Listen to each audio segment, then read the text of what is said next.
Today we're tackling a topic that's both fascinating and a bit controversial, the historical Jesus. We hear so much about him, but when we really dig into the evidence, it gets, well, kind of interesting. You hit the nail on the head there. It's not just about religious belief either. Even scholars who aren't, devout Christians find themselves scratching their heads when it comes to the historical evidence. And why is that? What makes this so tricky? Well, for one thing, the sources we're dealing with are, shall we say, a bit limited. Limited, how so? We have the Gospels, right? Those seem pretty detailed. True, the Gospels are our main narratives about Jesus' life, but they were written decades after his supposed death. Decades! Imagine trying to piece together an event from the 1960s based solely on accounts written today. Yeah, I can see how that would be problematic. Memories fade, stories get embellished, and let's be honest, sometimes people just make stuff up. Exactly. And that's why historians approach the Gospels with a healthy dose of skepticism. They analyze them like detectives, looking for clues, inconsistencies, and any hints of bias. So it's not just about reading the Gospels at face value. Not at all. There are layers upon layers of interpretation and analysis. For instance, scholars have identified something called verbatim agreements between the Gospels. Verbatim agreements? What's that? It's where passages in different Gospels are almost word for word identical. This suggests that some copying was going on rather than each Gospel being a truly independent account. Oh, so it's like a game of telephone. The story changes as it's passed along. That's a good way to put it. And it raises questions about the reliability of the Gospels as strictly historical documents. So if the Gospels have these potential issues, what about other sources? I've heard that Paul's letters are considered pretty important in this whole puzzle. You're right. Paul's letters are crucial because they predate the Gospels, giving us a glimpse into the very early days of Christianity. But even there, things aren't so straightforward. How so? Doesn't Paul talk about Jesus all the time? He does, but the Jesus he describes seems different from the miracle-working figure of the Gospels. It's subtle, but the emphasis is often more on Jesus' spiritual significance than his earthly actions. So even within the earliest Christian writings, we're seeing variations in how Jesus is portrayed. Right. It's like trying to assemble a puzzle where the pieces don't quite fit together perfectly. Okay, so let's say we take the Gospels and Paul's letters as our starting point, even with their limitations. How does the evidence for Jesus, like actual historical evidence, stack up against other figures from his time? And that's where things get even more interesting, or perhaps perplexing. Compared to Roman emperors or even minor officials, the evidence for Jesus outside of Christian texts is, well, pretty thin. Like, are we talking no records, no mentions in Roman documents? Essentially, yeah. And you have to remember, documentation in the first century was sparse in general. So most people back then just lived and died without leaving a trace in the historical record. Exactly. But even taking that into account, the lack of independent corroboration for a figure as supposedly influential as Jesus is, well, it's unusual to say the least. You're saying if he was as big of a deal as the Gospels suggest, we'd expect at least some mention of him in Roman records or other writings from that era. You would think so, right? It's a question that even those who argue for Jesus' historical existence have to wrestle with. Wow, okay.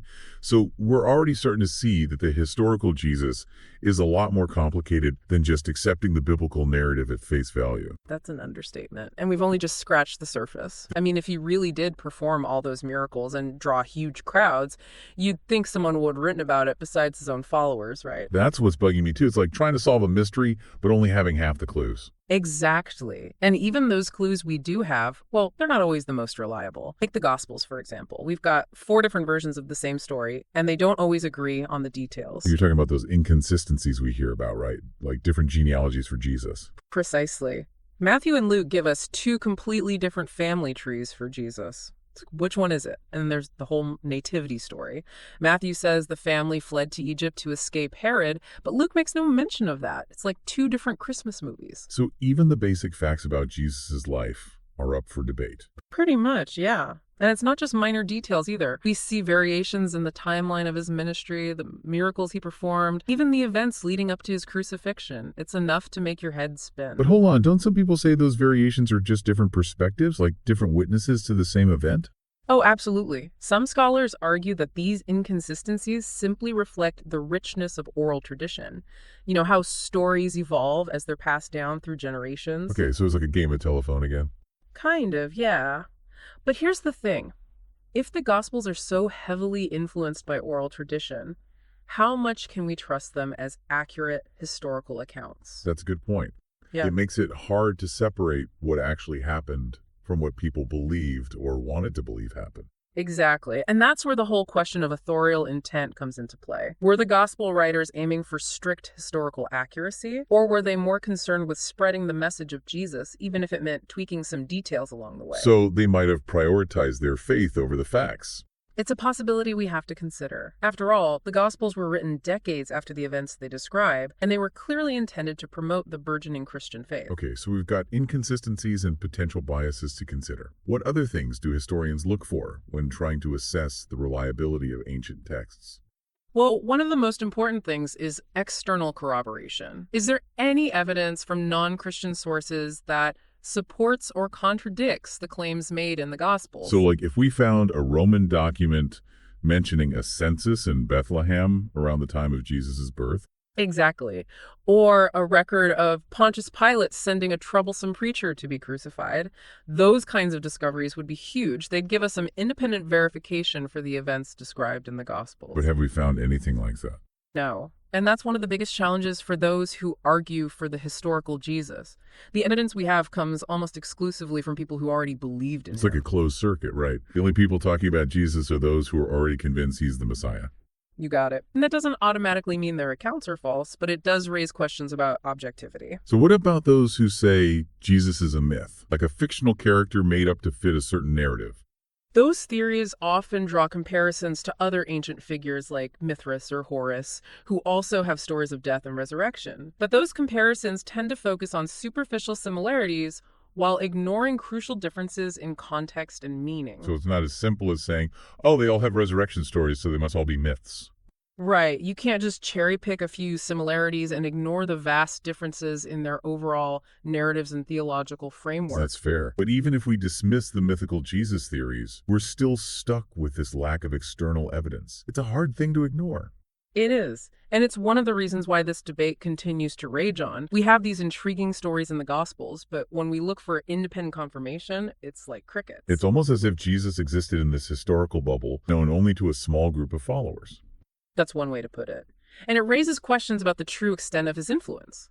Was he really this revolutionary figure who challenged the authorities and drew massive crowds? Or was his impact more localized, confined to a small circle of believers? Those are some seriously big questions. And it seems like we're no closer to finding clear-cut answers. You're right about that. The more we dig, the more questions we uncover. And sometimes those questions are more intriguing than the answers themselves. I think you've hit the nail on the head there. Okay, so we've talked about inconsistencies, potential biases, and the lack of external corroboration. Is there anything else historians consider when trying to get a handle on the historical Jesus? You know, there is. Sometimes it's the details that seem too strange or embarrassing to be made up that actually lend some credibility to the story. And that's where the criterion of dissimilarity comes in. The idea is that if early Christians were fabricating details about Jesus' life, they wouldn't include anything that made him seem less appealing or credible. So the fact that they mention Nazareth, this backwater town, could actually be a sign that they were trying to stick to the facts, even the unflattering ones. So that's one way to interpret it. Yeah, it's like, why invent such an unimpressive detail unless it were true? That's an interesting point. But even with that, it still feels like we're dealing with a lot of guesswork and interpretation. We are. That's the nature of historical inquiry, especially when dealing with ancient sources. There's always going to be a certain amount of uncertainty, a gap between what we know for sure and what we can only speculate about. So even with all these criteria, with all these ways of analyzing the evidence, we're still left with a blurry picture of who Jesus really was. That's a fair assessment, I think. We have glimpses, hints, interpretations, but the historical Jesus remains an enigma, a figure shrouded in mystery. It's like the more we try to grasp him, the more he slips through our fingers. And yet, the search continues. Now, we've talked a lot about the lack of external evidence, but what about his enemies? Wouldn't they have been motivated to debunk his claims or discredit his existence? That's another piece of this puzzle that always gets me thinking. You'd think that if Jesus was making these outrageous claims, performing miracles, and stirring up trouble, his opponents would have jumped at the chance to expose him as a fraud. I mean, if someone was claiming to be the Son of God and healing the sick, you'd think the authorities would have stepped in and, set the record straight. Logically, yes. But here's the thing. We don't have any surviving accounts from Jesus' contemporaries that explicitly refute his existence or challenge the basic facts of his life. So even his enemies didn't deny that he existed. It seems that way. Now, of course, we have to acknowledge that our knowledge of this period is incomplete. Many texts have been lost to history.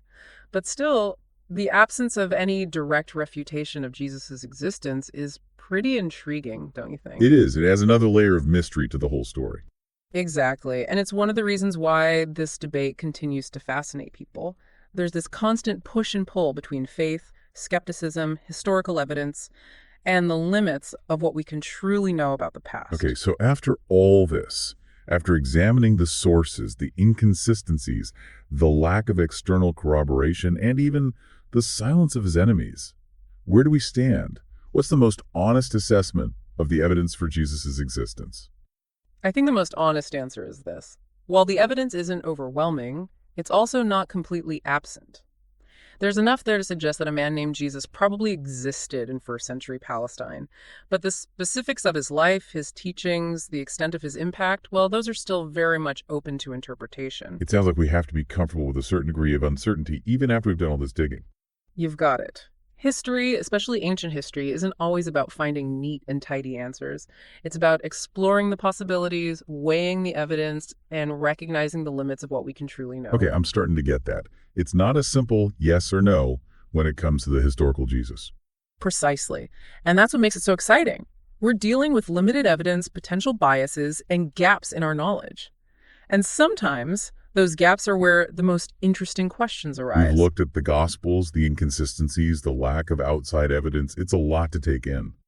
It really is. And, it just goes to show how, even after centuries, the figure of Jesus continues to spark debate and fascination. It really struck me how little evidence there is for Jesus outside of those who already believed in him.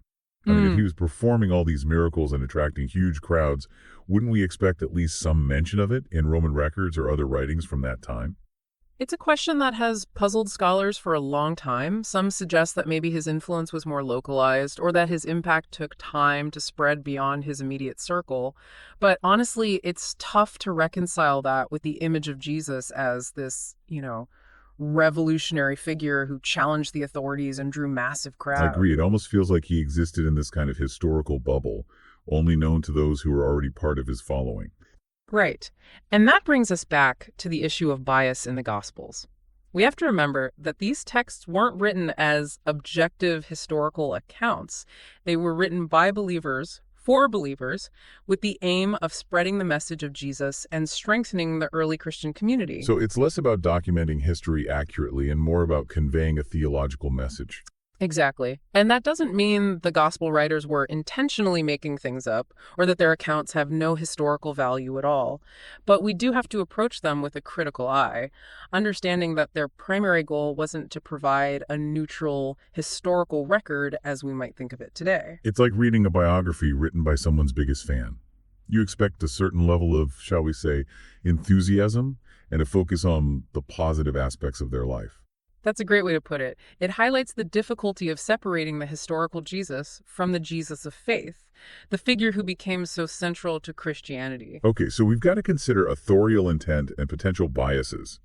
But what about those who say Jesus never existed at all? The whole mythical Jesus idea. We touched on it before, but I'm still curious to hear more about your perspective on those theories. It's really important to consider the unique cultural and religious backgrounds in which these stories came about. But still, that lack of independent evidence really makes you think. If Jesus was this revolutionary figure, shouldn't there be at least some mention of him in Roman records or other writings from his time? Absolutely, and that's a core issue in this whole debate. The evidence for Jesus outside of Christian sources is incredibly thin, especially compared to other figures who were historically significant. It's like trying to prove Bigfoot exists. We've got blurry photos and eyewitness accounts, but nothing concrete. I love that analogy, and it really captures the challenge we face when trying to understand the historical Jesus. We're left trying to piece together a puzzle with missing pieces, relying on sources that have their own limitations and potential biases. So after all this, after examining the sources, the inconsistencies, the lack of outside evidence, where do we end up? Are we any closer to understanding the real historical Jesus? Or is he always going to be this enigma? I think, and This might sound a bit unsatisfying, but the most honest answer is that we just don't know for sure. The evidence we have is suggestive. It hints at the possibility of a historical Jesus, but it's not conclusive. There's enough to keep the debate going, but not enough to definitively settle it one way or the other. So we have to learn to live with a certain amount of uncertainty, huh? Even after all this investigation. I think that's a great way to put it. Even though we might never have all the answers, the process itself can be incredibly enriching and thought-provoking. I like that perspective. Yeah. It's not about finding a neat and tidy conclusion, but about embracing the complexity and the mystery. Exactly. It reminds us that history isn't just about memorizing names and dates. It's about wrestling with evidence, challenging assumptions, and engaging in meaningful conversations. And sometimes the most fascinating historical figures are those who leave us with more questions than answers. Couldn't have said it better myself. I think that's the perfect note to wrap things up on.